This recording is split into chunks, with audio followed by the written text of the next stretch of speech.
Well, welcome to this week's check-in video. This past Sunday, we picked up our series in the life and the faith of Elisha, and we went back to 2 Kings and dove back into our summer series. But before I get there, remind us kind of what we looked at. I want to show you a little home video, something we did a couple weeks ago, to give you a little picture, a little glimpse of sometimes what you need to do to get kids to eat fruit. Take a look.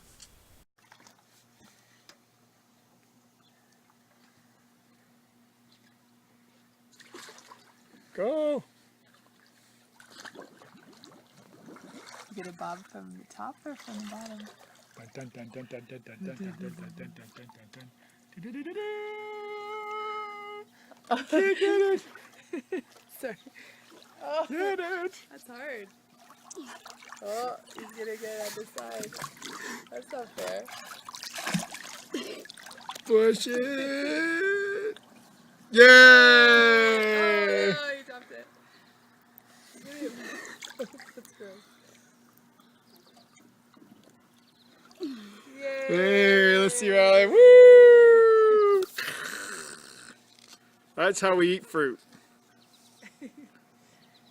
Well, we took that video right after VBS because our kids aren't apple addicts. They're not like down in apples all the time for mid-afternoon snack. But all of a sudden they show up to VBS, and every year when they're having the bobbing for apples station, they're their heads right in there, getting soaking wet, and they're eating 4 apples, 5 apples, 6 apples. One kid ate 7 apples in a day. It was just down in apples like crazy. And so after VBS, we thought, hey, if that's how you eat fruit, we'll throw fruit in the pool. Sure, let's see if that works. And because sometimes you can just put fruit on the table and they'll eat it, but other times maybe they should act for it. They should have action towards it. Maybe they should do something for it.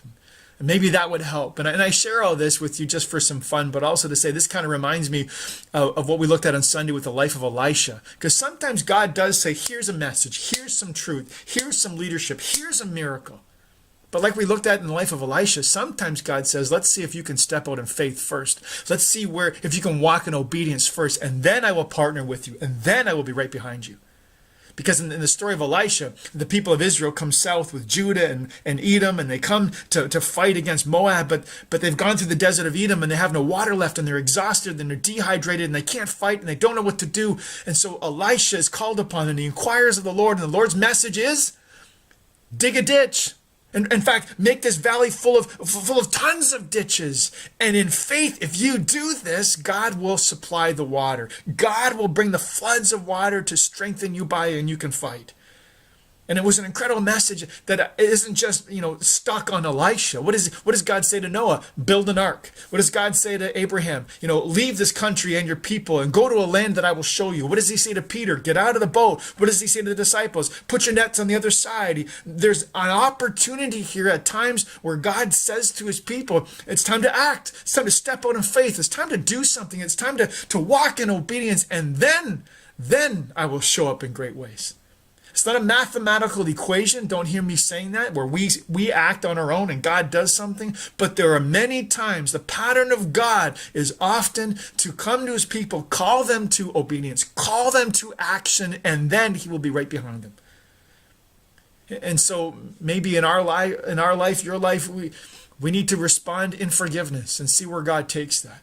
We need to respond with grace and love and see where God takes that. We need to step out in faith and see where God takes that. We need to walk in obedience and see where God takes that. We need to step out and fully trust in God in this situation and see where God takes that. Some of us just need to start digging a ditch, walking in obedience, stepping out in faith, and seeing where God takes this. Friends, there's a great need to wait on the Lord and to pray over situations. But I think there's also a strong desire that we see from these pages of 2 Kings chapter 3, where Elisha calls the people to action. Time to dig a ditch, walk by faith, step out in faith, walk in obedience, and see what God will do after that. Friends, my prayer is that we would not be a people who would be a people of inaction or be comfortable with sitting on the sidelines, but that we would step out in faith. We would dig a ditch, walk in obedience, and then wait on the Lord and see what God would do in the midst of walking in obedience to him. I pray that whatever that looks like in your life today, whatever digging a ditch means to you, whatever it means to step out in obedience today, that you'd have the confidence and the boldness to do that.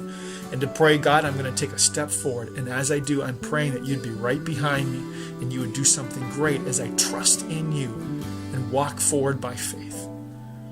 Whatever that looks like, I pray that God gives you the strength to do that and you'll be able to respond.